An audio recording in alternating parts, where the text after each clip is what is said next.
अस्सलामुअलैकुम। मैं हूं राव कमर रिजवान और आप देख रहे हैं मेरा यूट्यूब चैनल। बचपन में तयशुदा रिश्ते बहुत कम ही रास आते हैं क्योंकि बच्चों के मिजाजों का पता नहीं होता। अम्मी जान को अपनी बहन से बहुत मोहब्बत थी, लिहाजा उन्होंने दूर अंदेशी से काम ना लिया। सिर्फ अपनी बहन की खुशी की खातिर मुझे खाला की फैली हुई झोली में डाल दिया। शादी के बाद पता चला शौहर अच्छे किरदार का ना हो तो शादी अजाब हो जाती है। वो रंगीन मिजाज शख्स था। मुझे अपने शौहर की मोहब्बत ना मिली, बल्कि उसने अपनी रंगरलियों की वजह से मेरी जिंदगी अजीरन कर दी। मैं किस्मत पर शाकिर रहने वाली औरत थी, किसी से शिकवा ना किया। वक्त पलक झपकते गुजरने लगा। 2 बेटियों की माँ थी। सोचा कि इनकी अच्छी परवरिश करने में अपने दुखों को भुला देना चाहिए। अब नवाज तो ठीक होने से रहे कि वो उनमें से थे जिन्हें पोतड़ों के बिगड़े कहा जाता है। वक्त के साथ बच्चियां बड़ी हो रही थीं, मगर वो अपनी औलाद से भी लापरवाह रहे और मैं औलाद की नेमत से मजीद सरफराज होती गई। यहाँ तक कि मेरे आंगन में 4 बच्चे खेलने लगे। अब मुझे शौहर के बारे में सोचने और कुढ़ने की कब फुर्सत थी। ये बच्चे ही मेरी आंखों का नूर और दिल का सुरूर थे। मैंने सारी तवज्जो उनकी परवरिश पर लगा दी। ये फिक्र छोड़ दी कि कब मेरे घर का सरबरा घर से जाता है और कब वापस आता है। बच्चे ज्यादा हो गए, मगर नवाज ने खर्चे में इजाफा ना किया। खर्चा कम पड़ने लगा। जूं तूं गुजारा करती थी, मगर उनसे लड़ती झगड़ती इस वजह से न थी कि इस लड़ाई झगड़े का मेरे बच्चों पर बुरा असर पड़ेगा। जो मर्द घर में दिलचस्पी नहीं रखते और बाहर अपनी खुशियां तलाश करते हैं, आखिर उन पर बुरे दिन आ जाते हैं। मुझ पर भी वो बुरा दिन आ गया जब मुझे खबर मिली नवाज ने दूसरी शादी एक रकासा से कर ली है। यह इत्तला मेरे लिए मौत की खबर जैसी थी, क्योंकि मैं जानती थी कि अब मुझे अकेले ही अपने बच्चों को पालना पोसना होगा। मेरा अंदेशा दुरुस्त निकला। दूसरी शादी करने के बाद नवाज घर का रास्ता भूल गया। उसने एक नया घर जो बसा लिया था, रफ्ता रफ्ता उसने खर्चा देना भी बंद कर दिया। मैंने लोगों के घरों से कपड़े लाकर सीने शुरू कर दिए। मजदूरी तलाश करती, सर्दियों में रजाइयाँ सिलाई करती, गर्मियों में कुछ और छोटे मोटे काम ढूंढती। खाना एक वक्त पकाती, एक वक्त हम चने खाकर सो जाते। ऐसे कांटों भरे दिन बसर करके मैंने बच्चों को पाला। किसी के आगे हाथ नहीं फैलाती थी। खाना कम खाती, बच्चों से कहती भूख नहीं है। वो जानते थे कि मैं झूठ बोल रही हूँ ताकि वो पेट भर कर खा लें। गुर्बत में पलने वाले बच्चे बहुत हसास हो जाते हैं, लिहाजा जब हामिद और अली बड़े हुए तो उन्होंने स्कूल जाना बंद कर दिया। उन्हीं दिनों नवाज घर आए, मगर वो बहुत बीमार थे। उनकी सेहत इतनी गिर चुकी थी कि सहारे से चल सकते थे। दूसरी बीवी, बंगला और गाड़ी सब मालो दौलत लपेटकर उन्हें इस आलम कसम पुरसी में पहुंचाकर नाता तोड़ चुकी थी। जब कोई देखने वाला ना रहा, आखिरकार मैं याद आई और घर आए तो बिस्तर पर पड़ गए। उनको जिगर का कैंसर हो गया था और अब बीमारी आखिरी स्टेज पर थी। मेरे पास पैसे कहाँ थे कि उनका इलाज कराती, लेकिन उनकी बीमारी ने भी मुझको जहमत ना दी और वो चंद रोज बाकी मांदा जिंदगी के दिन हमारे पास गुजार कर अल्लाह को प्यारे हो गए। मेरे बच्चों ने शायद बाप का आखिरी दीदार करना था, सो कर लिया। मेरे चचाजाद भाई की शहर में वर्कशॉप थी। मेरे बच्चों ने वहां जाना शुरू कर दिया ताकि काम सीख लें और 4 पैसे भी कमा कर घर ला सकें। जब उन्होंने पूरी तरह काम सीख लिया तो उनको रोज की उजरत भी मिलने लगी और घर का गुजारा चलने लगा। उन दिनों मैं बीमार रहने लगी थी, ज़्यादा मेहनत नहीं कर सकती थी।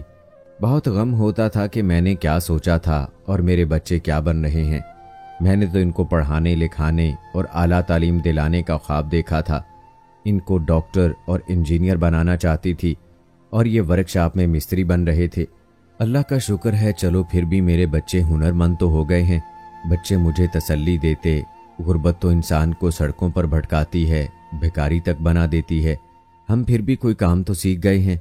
वो अपनी नन्ही सी अकल से मेरा हौसला बढ़ाते थे और मैं आंसू पूछ लिया करती थी। लेकिन मुझे उनको काम करते देखकर बहुत दुख होता था कि ये तो उनके पढ़ने लिखने और खेलने कूदने के दिन थे।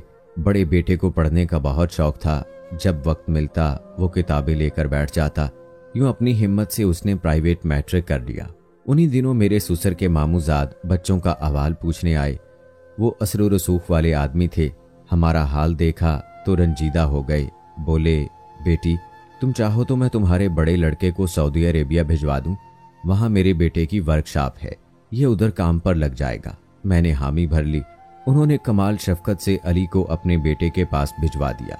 ये सब इतनी जल्दी हुआ कि मुझे कुछ सोचने और समझने का मौका ना मिला। बेटे के जाने से मैं उदास थी, लेकिन पेट का दोज़ख भरने के लिए कुर्बानी देनी पड़ती है, सो मैंने भी कुर्बानी दी। चंद रुपयों की खातिर जुदाई का दुख बर्दाश्त किया। वहाँ मेहनत मजदूरी से जो मुआवजा मिलता अली घर भिजवा देता। उसकी शबाना रोज़ मेहनत से घर के हालात बदलने लगे। तब मैंने हामिद को दोबारा स्कूल में दाखिल करवा दिया ताकि ये भी कम से कम मैट्रिक पास कर ले। सऊदी अरेबिया से रकम आती रही। मेरे घर में अब 2 वक्त की रोटी पूरी थी, इसलिए घर में सुकून की लहर दौड़ गई। अब सुबह शाम की रोटी की खातिर मुझको पापड़ नहीं बेलने पड़ते थे। अली 4 साल तक मुसलसल परदेस में मुशक्कत करता रहा। इतनी लंबी उसकी जुदाई मैंने सही कि दिल कमज़ोर हो गया। बात बात पर आंसू निकल पड़ते थे। दिन रात उसके लिए दुआएं किया करती थी। जब वो लौटा तो हमारे घर में खुशहाली आ चुकी थी। वो अपने साथ घरेलू आसाइश की छोटी मोटी अशिया भी लाया था। सच है कि जब बेटे जवान हो जाएं तो माओं की फिक्रें कम हो जाती हैं और वो कमाऊ हो जाएं तो दुख भी घटने लगते हैं। ऐसा ही मेरे साथ भी हुआ। अब एक ही फिक्र थी कि कब उनका घर आबाद हो और मैं उनकी खुशियां देखूं। उनके सेहरे की खुशी देखने को तो जी रही थी। मैंने अपनी पड़ोसन के सामने दामन फैलाया और उसने अपनी दोनों बच्चियां मेरे दोनों बेटों के अकद में दे दी। उन बहुओं के घर आ जाने से मेरी वीरान जिंदगी में रौनक आ गई। दोनों बहुत अच्छी और खुश मिजाज थीं। उन्होंने आते ही घर को संभाल लिया और मेरी लड़कियों के ब्याह की फिक्र में लग गईं। हमारी सिमधन अच्छी औरत थी। उसने मेरी बच्चियों के रिश्ते तलाश करने में मदद दी। यूं मैं अपनी लड़कियों को ब्याहने में कामयाब हो गई। इसी दौरान अली ने अपने छोटे भाई हामिद को भी सऊदी अरेबिया बुलवा लिया। 2 साल दोनों ने वहां मेहनत से कमाया और मेरा घर भर दिया। अब मेरे पास किसी शय की कमी ना थी। अल्लाह ने पोते भी अदा कर दिए। अब मैंने बेटों से हज व उम्रा कराने की ख्वाहिश की। उन्होंने मेरी इस आरजू को भी पूरा कर दिया। मुझे मेरे लायक बेटों की बदौलत उम्रा व हज की सादत नसीब हो गई। दोनों लड़कों ने मुझको खूब शॉपिंग कराई और अपनी बीवियों के लिए भी उम्दा जोड़े लेकर दिए। अपने बच्चों के लिए खिलौने और दीगर चीज़ें लिए मैं लदी फंदी घर लौटी। गोया मेरी सब ख्वाहिशें पूरी हो गई। बीवी बच्चों के लिए हमारा घर सुकून का गहवारा था। मेरी और मेरी बहुओं की सिवाय एक बात के हर बात में बनती थी। दरअसल ये दोनों बहनें ज़रूरत से ज़्यादा खाना बना लेती थीं और रात को जब काफ़ी सारा खाना बच जाता तो उसे ज़ाय कर देती। इस बात पर मेरा जी जलता और मैं बहुत कूटती थी। रोज़ाना उनको समझाती, कभी प्यार से कभी गुस्से से, कि मेरी बच्चियों इस तरह की लापरवाही ना किया करो। बचा हुआ खाना फेंकने से रिज़्क की बेहुरमती होती है और हमारा रिज़्क इस बात से नाराज़ होता है। या तो किसी को दे दिया करो या फिर इतना बनाया करो कि खाना ज़ाय ना हो। इस पर वो कहती कि हम बचा हुआ खाना देने कहाँ जाएं? कोई दरवाजे पर सदा देकर ले जाए तो ले जाए। हमारा बच्चों वाला घर है, हमसे इतना नाप तोल कर खाना नहीं बन सकता।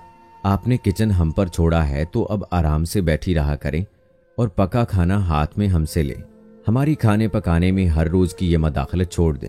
मैं 2-4 दिन चुप रहती, मगर फिर बर्दाश्त न कर पाती तो कह बैठती, क्यों इतना सारा सालन बना लिया, इतनी ज्यादा बिरयानी पका ली, अब फिर उसे बासी कहकर फेंक रही हो। अल्लाह ताला नाराज होते हैं, ऐसा ना किया करो। इस बात से वो मुझसे चिढ़ने लगती थी। कभी जुबान ना चलाती थी मेरे सामने, अब चलाने लगी। यहाँ तक कह देती कि क्योंकि आपने तमाम उम्र गुर्बत में गुजारी है, दाने दाने को तरसना पड़ा। आपको तो अब आपका दिल ऐसा छोटा हो गया है, आपसे हमारा खुला खाना पीना बर्दाश्त नहीं होता। ये आपकी नेचर बन गई है कि जरा जरा सी चीज को समेट कर रखना। हमसे ये नहीं होता। हम हमेशा से खुशहाल घर में पली बड़ी हैं, हमको टेंशन होती है। अम्मी जान, आप किस गरीबी वाली फितरत बहुओं का इस तरह कहना मुझे बहुत नागवार गुजरने लगा, तो मैंने मामला उनकी मर्जी पर छोड़ दिया और जुबान बंद कर ली कि ये जाने और इनके काम। घर तो अब इन्हीं का है, मैं कब तक जीऊंगी। इनको नहीं सुधरना ना सुधरे, बस दिल पर जितना बोझ होता सह लेती, मगर लब सी लिए। मेरे बेटों को सऊदी अरेबिया गए कई साल हो गए थे और अब वो घर को लौट रहे थे। मेरी और घर भर की खुशी का कोई ठिकाना नहीं था। मेरी बहू घर की सफाई में लगी थी, उसे सजा संवार रही थी। उनके बच्चों के बाप आने वाले थे, उन्होंने कई नए जोड़े अपने और बच्चों के सिलवाए थे। जब अली और हामिद की आमद को हफ्ता रह गया तो उनके बच्चों ने अपने बाप और चचा को खुशामदीद कहने के लिए गुब्बारे खरीदे और घर के दरवाजे को रंग बिरंगी कागजी पट्टियों और फूलों से सजाया। वो ऐसे खुशी मना रहे थे जैसे कि घर में ईद का समा हो। लेकिन उनकी खुशियों को न जाने किसी की नज़र लग गई। जो मेरे बच्चों की आमद से 4 दिन कबल ये खबर आ गई कि जद्दा जाते हुए वो दोनों कार के हादसे में जाँ बहक हो गए। मौत बरहक है, मगर जवान बेटों की मौत कौन माँ बर्दाश्त कर सकती है। ये खबर सुनकर जो मुझ पर गुजरी वो मैं ही जानती हूँ। मैंने अपने अल्लाह से फरियाद की कि ऐ मेरे रब, मैं कितनी बदनसीब माँ हूँ जो अपने बेटों का आखिरी दीदार भी ना कर सकी। घर में कोहराम मचा था। छोटी बहू को देखकर दिल दर्द से फटने लगा। वो तो सकते की कैफियत में पत्थर बनी बैठी थी और बड़ी बहू ने भी बेवगी की चादर में अपना वजूद छुपा लिया था। वो 6 माह मेरे साथ रहीं, फिर मैके चली गईं। मैंने भी उनको नहीं रोका क्योंकि वो जवान थीं और जवान बच्चियों को अब मैं ना संभाल सकती थी। उनके वालिदैन जिंदा थे, वो ही उनको संभाल सकते थे। जिस वक्त वो बच्चों समेत चली गईं, मैंने रोकर कहा, ऐ काश बेटे खरीदे जा सकते, जिंदगी लौटाई जा सकती तो मैं अपना सब कुछ देकर उनको ले आती। इतनी प्यारी बहुओं को इस तरह बेआसरा होकर घर से जाने ना देती। लेकिन बेटे वो अनमोल दौलत हैं जो खरीदने से नहीं मिलते। अलबत्ता सड़कों पर और जंगों में तहो तैग हो जाते हैं तो इन सानहों पर सवाए सब्र चारा नहीं होता। मेरी बहुओं के वालिद जब तक जिंदा रहे उन्होंने मेरे पोतों और पोती को कोई तकलीफ ना होने दी। तमाम खर्चा उनका उठाते थे और मेरा भी ख्याल रखते थे। लेकिन उनके इंतकाल के बाद मेरी बहुओं पर भी वही दिन आ गए जो मुझ पर आए थे। उन्होंने भी मेरी तरह मेहनत मुशक्कत शुरू कर दी। अपने बच्चे पालने के लिए उनकी किस्मत भी मुझ जैसी हुई। एक दिन मैं उनसे मिलने गई, मुझे अपने पोते नजर नहीं आए। मैंने उनके बारे में पूछा कि फराज और सरफराज कहाँ है। बहू बोली, काम पर लगा दिया है, वो वर्कशॉप में काम सीखने गए हैं। ये सुनकर मेरा कलेजा कट गया। अपने बच्चों को जब मैंने काम सीखने को भेजा था, इतना कलक तो मुझे तब भी ना हुआ था जितना आज हुआ था। क्या इनको स्कूल से उठा लिया है? मैंने दुखी होकर बहू से सवाल किया। हाँ माँ जी, और हम क्या करते? स्कूल में पढ़ाने के लिए सरमाया चाहिए और कुछ काम सीख लेंगे तो कुछ कमा कर ले आएंगे। बहू ठीक कह रही थी, मुझे इसका तजर्बा था। मैं इन्हीं हालात में हामिद और अली को उनके बचपन में काम पर भेजने को मजबूर हो गई थी। मेरी जिंदगी की तारीख एक बार फिर खुद को पोतों की सूरत हाल में दोहरा रही थी। वो सब कुछ हो रहा था पेट का दोज़ख भरने के लिए।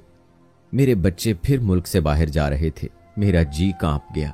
मैंने बहू से इल्तिजा की, इनको कमाने की खातिर बाहर जाने ना दो। पहले भी मेरे 2 शहजादे कमाने गए थे, फिर लौटकर जिंदा नहीं आ सके। बहू कहने लगी, अगर आपके पोते कमाने नहीं जाएंगे तो क्या करेंगे? यहाँ रोजी मिलनी मुश्किल हो गई है। अब तो मुल्क में पहले से भी ज्यादा हालात खराब हो चुके हैं। इनकी शादियां करनी है, छोटे 2 को पढ़ाना है। आखिर ये पैसा कहाँ से आएगा? इनके नाना फौत हो गए हैं, वो होते तो आसरा होता। इनका कोई मामू भी नहीं है। बुरे दिनों में सिर्फ यही रिश्ते काम आते हैं। मैंने कहा, अल्लाह ताला करम करे और जो दिन मुझे देखने पड़े और मेरे इन प्यारों को देखने पड़े वो किसी घराने को देखने ना पड़े। मेरी बस यही दुआ सबके लिए है, अल्लाह ये दिन किसी जवान लड़की को ना दिखाए।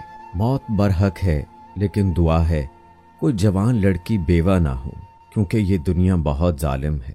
दोस्तों, जवान बेवा की ये दर्द भरी कहानी कैसी लगी कमेंट बॉक्स में जरूर बताएं। मिलते हैं अगली वीडियो में, तब तक के लिए अल्लाह हाफिज।